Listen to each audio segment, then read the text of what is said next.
La majorité des personnes imaginent l'époque de Jésus comme un cadre spirituel. Sandales, paraboles, prodiges. L'éthique paraît cantonnée à un passé religieux lointain. Pourtant, pour ceux qui vivaient réellement durant cette époque, la vie quotidienne n'était pas régie par la foi. Elle l'était par l'argent, ou plus exactement par son manque. Le monde dans lequel naît la figure historique de Jésus fut modelé par l'un des systèmes économiques les plus déséquilibrés que la Méditerranée antique ait connu. Bienvenue dans l'univers des chroniques économiques, où richesse, domination et histoire s'entrechoquent. Et rien n'est jamais aussi linéaire qu'il n'y paraît. Au commencement du 1er siècle, la Judée était intégrée à l'Empire romain, la machine d'extraction de ressources la plus élaborée que le monde ait jamais produite. Rome ne soumettait pas les territoires pour les intégrer, mais pour alimenter le centre. Les provinces existaient pour acheminer les richesses, grains, métaux, main-d'œuvre depuis les marges de l'Empire vers Rome. La Judée faisait partie de ces marges. Cela comptait, car la Judée n'était pas prospère.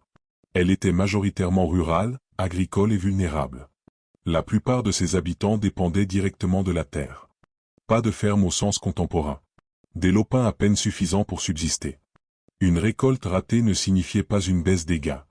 Elle annonçait la famine. Et Rome restait indifférente. Rome administrait la Judée par le biais d'une alliance d'élites locales et d'agents impériaux.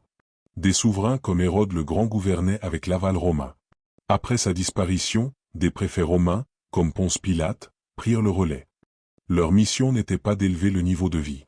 Il s'agissait d'assurer la stabilité et de garantir l'acheminement continu des revenus. Les taxes formaient l'ossature du dispositif. Et c'est ici que la mécanique se durcit. Aujourd'hui, l'impôt est perçu comme un prélèvement sur les revenus. Le surplus. L'expansion. En Judée, les taxes étaient exigées quels que soient les résultats. On payait simplement parce qu'on existait. Taxes foncières. Droits sur les marchandises. Capitation. Péages sur routes et marchés. Les obligations religieuses s'ajoutaient aux prélèvements impériaux. Tout retard entraînait des répercussions immédiates. Il n'existait pas de service fiscal centralisé. Aucune procédure de recours. La collecte était confiée à des contractants locaux, les fermiers d'impôts, qui avançaient les sommes à Rome puis pressuraient la population pour récupérer leur mise et engranger un bénéfice. L'abus n'était pas une dérive. C'était la logique même. En cas d'incapacité de paiement, on empruntait. L'endettement était omniprésent.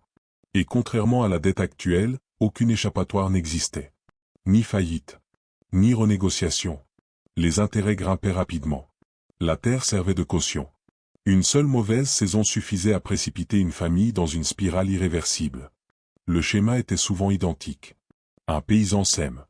Le climat se retourne. La récolte échoue. Les taxes restent dues. Le paysan emprunte auprès d'un prêteur local, souvent un grand propriétaire ou un membre de l'élite liée au temple. Les intérêts s'accumulent. L'année suivante, la situation ne s'améliore guère. La dette persiste. La terre finit par être confisquée. Le paysan devient métayer sur ses propres terres. Ou simple journalier.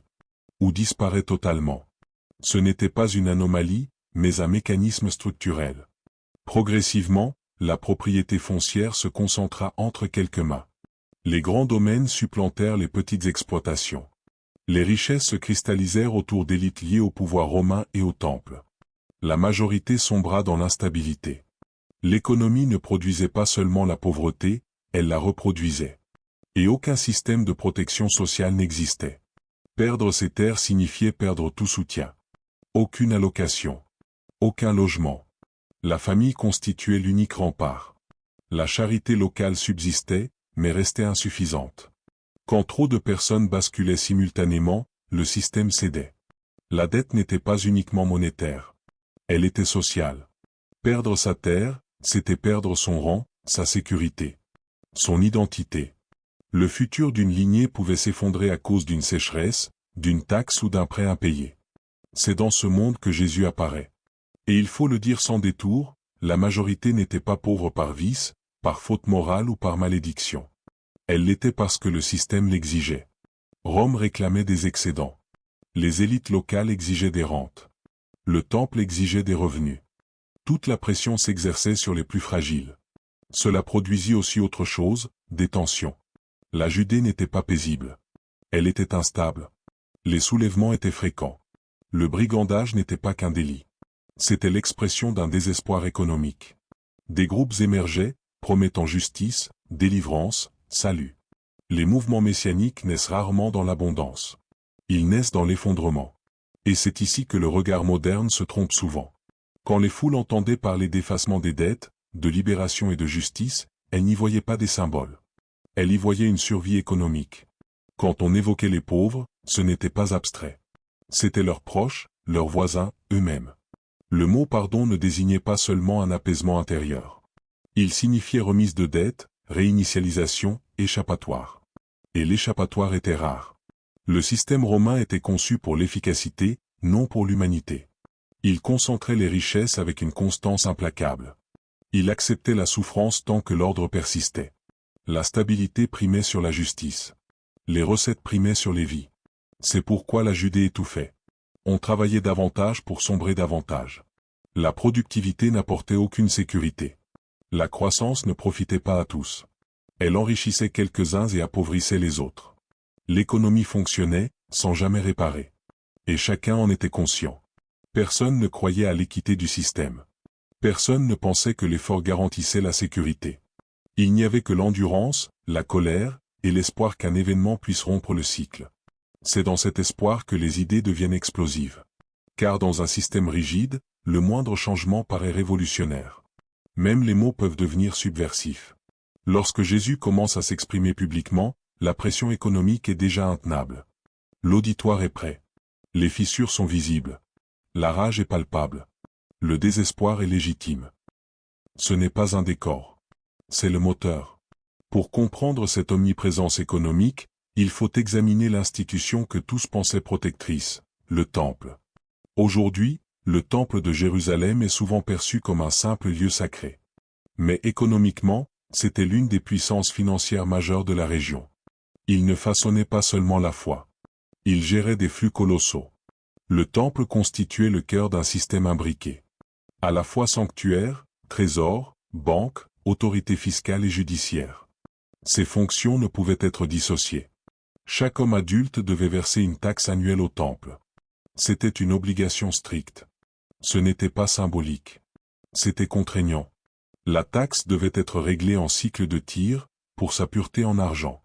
Les monnaies locales étaient refusées. Les pièces romaines aussi. Les fidèles devaient donc convertir leur argent. Les changeurs intervenaient. Le service avait un coût, intégré au système. Les pèlerins achetaient aussi les animaux requis pour les sacrifices. Les prix étaient fixés par le Temple. Même les plus pauvres devaient payer. À plus petite échelle, mais sans exception. La religion ne remplaçait pas l'impôt romain. Elle l'alourdissait. Et c'est là que naissait la tension. L'élite du Temple était étroitement liée au pouvoir romain. Les grands prêtres étaient nommés avec son approbation. La stabilité primait sur la morale. La coopération sur la justice. Ainsi, l'institution morale bénéficiait de la même logique d'exploitation. Une contradiction profonde. Le Temple prêchait justice et pardon, mais renforçait dette et exclusion. L'accès au divin avait un prix. La pureté exigeait une offrande. Le pardon, un sacrifice. Et les sacrifices coûtaient. Faute de moyens, on dépendait de la charité. Mais la charité était insuffisante. Elle ne réparait pas les causes. Elle soulageait les symptômes. Et les gens le savaient. Le ressentiment envers le Temple était généralisé. Non contre la foi, mais contre l'hypocrisie perçue. L'institution apparaissait comme un outil des élites. Et Jésus s'adressait à ce système. Lorsqu'il parlait de dette, on comprenait l'économie. Lorsqu'il parlait de libération, on ressentait un soulagement. Quand il parlait des pauvres, chacun se reconnaissait. Et le royaume de Dieu n'était pas une abstraction. C'était la promesse d'un autre ordre. Voilà pourquoi ces paroles frappaient. Mais ce sont les actes qui menacent le pouvoir. Jésus n'a pas affronté Rome directement. Il a sapé la légitimité. Redéfini les valeurs. Contesté l'autorité. Le langage économique traverse ses enseignements, dette, salaire, ouvrier, maître. Ce n'étaient pas des images aléatoires.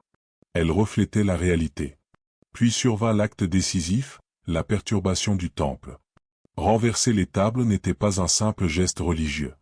C'était une attaque économique. Il visait la marchandisation du sacré. Il parlait de repères de voleurs. Non pour l'argent, mais pour l'injustice. Un seuil était franchi. Rome tolérait les discours. pas l'instabilité. À l'approche de la Pâque, les autorités craignaient l'émeute. Jésus menaçait l'équilibre. Il perturbait les flux. Il contestait la légitimité. Le conflit n'était pas théologique. Il était politique et économique. Le système supportait la souffrance, pas la remise en question. Lorsque la dette cesse d'être perçue comme fatale, l'oppression vacille. La Judée était sous pression. Après Jésus, le système se durcit. En une génération, la révolte éclata. En 66, la guerre. En 70, Jérusalem détruite. Le temple rasé. Son trésor pillé. Sa hiérarchie brisée. Rome démantela l'infrastructure de la résistance. Mais l'exploitation continua, rationalisée. Plus bureaucratique. La dette subsista. Le discours moral s'effondra. À court terme, Rome triompha. Mais pas du sens. Jésus ne proposait pas un État rival. Il attaquait la logique morale. En séparant dette et faute morale, il fragilisa la légitimité. Les empires survivent à la douleur. Ils vacillent quand le récit cesse d'opérer. Après le temple, la critique persista. Des communautés émergèrent. Partage, entraide, allègement des dettes internes. Pas une révolution. Une logique parallèle. Rome ne pouvait étouffer cela. Aucun territoire à conquérir. Avec le temps, Rome intégra ce cadre moral. Reconnaissant une vérité, la force ne suffisait plus. Les systèmes tombent quand leur récit cesse d'être cru. Si cela vous a apporté une autre lecture, abonnez-vous.